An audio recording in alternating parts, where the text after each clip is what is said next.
শুভ সন্ধ্যা দর্শক বন্ধুরা। ভয়ঙ্কর তিস্তা বললে খুব একটা ভুল হবে না। এই মুহূর্তে পরিস্থিতি তিস্তার এমনটাই। একেবারে সেবক ব্রিজ থেকে আপনাদের সঙ্গে এই মুহূর্তে যুক্ত হয়েছি। যদি চারপাশে যতদূর আমাদের ক্যামেরার যাচ্ছে তার মধ্যে যদি দেখা যায় তিস্তার যে ভয়াল রূপ সেটি যেন আবারও দেখা যাচ্ছে। উত্তরবঙ্গে ভারী এবং অতি ভারী বৃষ্টির কথা আগাম বলাই রয়েছে আবহাওয়া দপ্তরের পক্ষ থেকে। তার পাশাপাশি জাতীয় সড়ক বিপর্যস্ত রয়েছে, যোগাযোগ ব্যবস্থা বিপর্যস্ত রয়েছে। আর এরই মাঝে যদি বলা যায় যে তিস্তা নদীও কিন্তু ভয়াল রূপ ধারণ করেছে।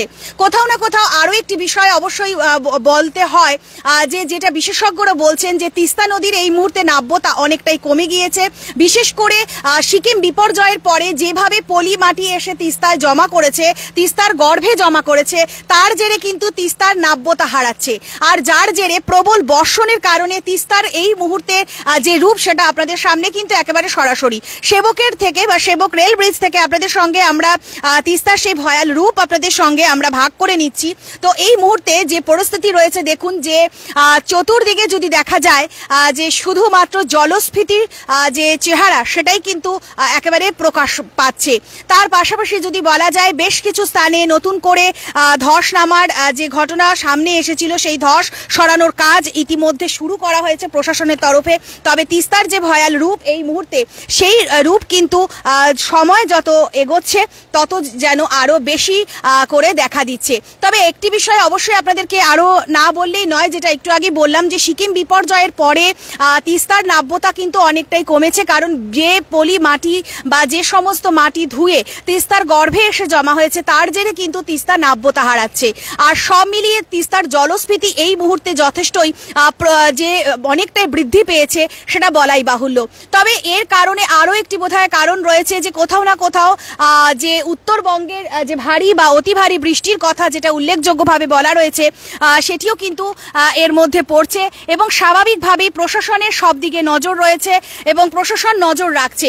তবে এই মুহূর্তে যদি বলা যায় রাজ্যের শুধু নয় আমাদের সমগ্র দেশেই কিন্তু যে বৃষ্টিপাতের পরিমাণ তার মধ্যে যদি বলা যায় সেবক এলাকায় বৃষ্টিপাতের পরিমাণ সব থেকে বেশি গত দুদিনে দেখা গিয়েছে। তো সেই জায়গায় দাঁড়িয়ে এই মুহূর্তে বৃষ্টিপাতও যতটা বৃদ্ধি পেয়েছে তার পাশাপাশি উত্তরবঙ্গের বিভিন্ন স্থানেও কিন্তু মালবাজার সহ আমাদের ডুয়ার্সের বিভিন্ন এলাকাও এই মুহূর্তে কোনো কোনো জায়গায় জলমগ্নতার পরিস্থিতি তৈরি হয়েছে। বেশ কিছু বাড়ি ঘর যদি বলা যায় সেখানে কিন্তু জলের তলায় রয়েছে।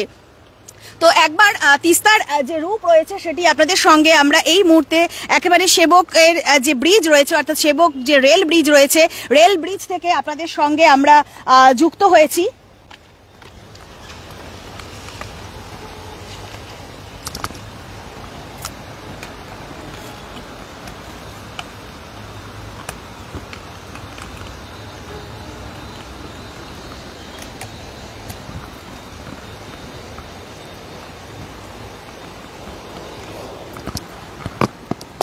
সিকিম বিপর্যয় যেন কোথাও না কোথাও আমাদেরকে শিক্ষা দিয়ে গেছে এ কথাটা বললে বোধহয় ভুল হবে। কারণ সিকিম বিপর্যয়ের পরেও কি আমরা সকলে একটুখানি শিক্ষা নিতে পেরেছি? না। প্রকৃতিকে যে বারবার প্রকৃতির সঙ্গে যে চিনিমিনি খেলা বা প্রকৃতিকে নিয়ে যে খেলা আমরা সকলেই করছি বিভিন্নভাবে তারই বোধহয় ফলশ্রুতি এই মুহূর্তে উত্তরের বিশেষ করে এই পাহাড়ি অঞ্চলে আরো বেশিভাবে প্রকাশ পাচ্ছে। কারণ এটা এ কারণেই বলার যে সিকিম বিপর্যয়ের পরও যদি দেখা যায় কোথাও না কোথাও যে পাহাড়ের বিভিন্ন ধরনের জঙ্গল বা পাহাড় কেটে যে রেল লাইন যেটা তৈরি করা হচ্ছে বা যদি আমরা বলি টানেল তৈরি করা হচ্ছে সেটাও কিন্তু অনেকটাই এর কারণ হয়ে দাঁড়িয়েছে বা তার কারণে এর মধ্যে প্রভাব পড়ছে বা প্রকৃতির মধ্যে প্রভাব পড়ছে এটা বলাই যায়। তবে এই মুহূর্তে যদি আমরা বলি যে তিস্তার যে জলস্তর সেটা যথেষ্টই বৃদ্ধি পেয়েছে এবং সেই বৃদ্ধি পাওয়ার মধ্যেও বোধহয় একটা কারণ রয়েছে যে কোথাও না কোথাও তিস্তা নদীর বিভিন্ন জায়গায় যে ড্যাম তৈরি হয়েছে সেটারও একটা কারণ এর মধ্যে বর্তাচ্ছে। তার পাশাপাশি তিস্তার যে নদী গর্ভের যে নাব্যতা সেটাও কিন্তু অনেকটাই কম রয়েছে এই মুহূর্তে। তো সব মিলিয়ে এই মুহূর্তে উত্তরবঙ্গের পরিস্থিতি বা বিশেষ করে পাহাড় বা আমাদের ডুয়ার্সের বিভিন্ন এলাকার পরিস্থিতি কিন্তু যথেষ্ট ত্রাহি পরিস্থিতি বলাই যায়। কারণ আগামী আরো কয়েকদিন কিন্তু বৃষ্টির সম্ভাবনা আরো বেশি করে রয়েছে বা অতি ভারী বৃষ্টিপাতের সম্ভাবনাও কিন্তু রয়েছে। তো সব মিলিয়ে প্রশাসন অবশ্যই নজরদারি চালাচ্ছে। তবে স্বাভাবিকভাবে যারা উত্তরবঙ্গের বাসিন্দা রয়েছেন তাদের ক্ষেত্রে যাদের পাহাড় থেকে সমতলে বিভিন্ন কাজে আসতে হয় বা বিভিন্ন কাজে তাদেরকে যেতে হয়, সেক্ষেত্রে কিন্তু যোগাযোগ ব্যবস্থার উপরও কিন্তু একটা যথেষ্ট প্রভাব এই মুহূর্তে পড়েছে।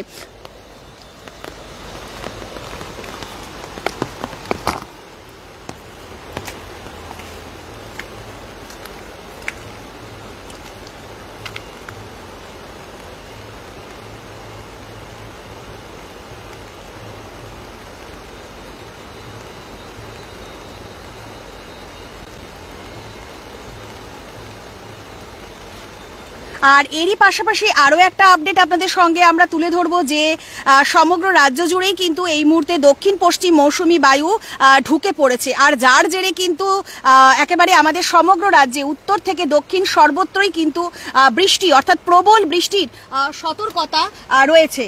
তো সেই জায়গার এটাও কিন্তু একটা গুরুত্বপূর্ণ আপডেট, কারণ দক্ষিণ পশ্চিম মৌসুমী বায়ু যেহেতু প্রবেশ করেছে রাজ্যের বিভিন্ন প্রান্তে, সেখানে বৃষ্টিপাত আরও যে বৃদ্ধি পাবে সেটা বলাই বাহুল্য। তবে যেটা আলিপুর আবহাওয়া দপ্তরের যে কথা, সেই অনুযায়ী যেটা বলা যাচ্ছে যে বুধবার থেকে শুক্রবার পর্যন্ত কিন্তু বৃষ্টির পরিমাণ আরও বৃদ্ধি পাচ্ছে। তার পাশাপাশি উত্তরবঙ্গে কিন্তু ভারী বৃষ্টিপাতের সতর্কতা অবশ্যই রয়েছে, কারণ উত্তরবঙ্গের ভারী বৃষ্টি যেহেতু চলছে তার কারণ যেমন যদি বলা যায় দার্জিলিং, কালিম্পং, আলিপুরদুয়ার জেলা, কোচবিহার জেলা, জলপাইগুড়িতে ভারী থেকে অতি ভারী বৃষ্টির সম্ভাবনার কথা কিন্তু আলিপুর আবহাওয়া দপ্তর সূত্রে জানানো হয়েছে। তবে সব মিলিয়ে যেই বৃষ্টিপাত হচ্ছে এবং যেই পরিস্থিতি পাহাড় এবং আমাদের সমগ্র ডুয়ার্স বা সমতল এলাকায় রয়েছে, সেখানে কিন্তু জলবদ্ধতা বা জলমগ্নতার খবরই বারবার উঠে আসছে। তবে সতর্কতা জারি করা রয়েছে দার্জিলিং জেলা, আলিপুরদুয়ার জেলায়, কারণ প্রবল বৃষ্টির সতর্কতা রয়েছে এই দুই জেলায়। এবং সব মিলিয়ে যদি বলা যায় যে দুর্যোগপূর্ণ আবহাওয়া কিন্তু আসতে চলেছে উত্তরবঙ্গে এবং একাধিক এলাকায় তার ধস নামার আশঙ্কাও কিন্তু রয়েছে। আবারও বলবো, দুর্যোগপূর্ণ আবহাওয়ার কথা বলা হয়েছে সতর্কবার্তায়, এবং তার পাশাপাশি বিভিন্ন জায়গায় আরো নতুন করে ধস নামার পরিস্থিতি যে আবার দেখা যাবে সেটাও কিন্তু জানা যাচ্ছে একেবারে আবহাওয়া দপ্তর সূত্রে। তবে এই মুহূর্তে যদি বলা যায় ঘড়ির কাঁটায় প্রায় 6টা বেজে 14 মিনিট, কিন্তু এই মুহূর্তে যে ঘন কালো মেঘে পুরোপুরি ঢেকে রয়েছে এই এলাকা সেটাও বলা যায়। এই মুহূর্তে সেবক একেবারে রেল সেতুর ওপর থেকে আপনাদের সঙ্গে আমরা যুক্ত হয়েছি এবং রেল সেতুর যে এলাকা সেখান থেকে তিস্তাকে আমরা একবার আপনাদের সঙ্গে দেখিয়ে নিলাম বা ভাগ করে নিলাম। তিস্তার এই মুহূর্তে জলস্ফীতি কিন্তু যথেষ্টই বেড়েছে।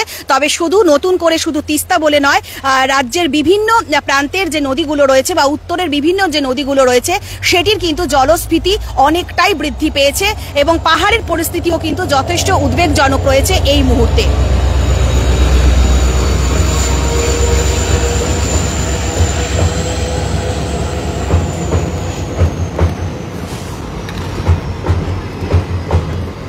এবং আরো একটি বিষয় যে সেবক সেতু অর্থাৎ রেল সেতু দিয়ে যে সমস্ত ট্রেন এই মুহূর্তে চলাচল করছে তার গতিকেও কিন্তু অনেকটা নিয়ন্ত্রণ করা হয়েছে। অর্থাৎ যারা এই রেল সেতুর ওপর দিয়ে যখন যাচ্ছে সেখানে কিন্তু ট্রেনের গতি নিয়ন্ত্রিতভাবে চলাচল করছে। তো এই মুহূর্তে সেবক রেল সেতু থেকে আপনাদের সঙ্গে একেবারে সরাসরি আমরা যুক্ত হয়েছিলাম এবং তিস্তার যে ভয়ঙ্কর দৃশ্য বা ভয়ঙ্কর রূপ তার কিন্তু কিছুটা চিত্র আপনাদের সঙ্গে আমরা ভাগ করে নিলাম। তবে আলিপুর আবহাওয়া দপ্তর সূত্রে যে আপডেট আমাদের কাছে উঠে এসেছে যে আগামী আরো বেশ কিছু দিন কিন্তু অতি ভারী বৃষ্টির সম্ভাবনা একেবারে প্রবলভাবে এই মুহূর্তে রয়েছে এবং বিভিন্ন জায়গায় নতুন করে ধস নামার কথাও কিন্তু উল্লেখযোগ্যভাবে বলা হয়েছে। সব মিলিয়ে নানান আপডেটের সঙ্গে আমি সৌমি, আমার সহযোগী শুভম ফের হাজির থাকছি আপনাদের সঙ্গে। ধন্যবাদ।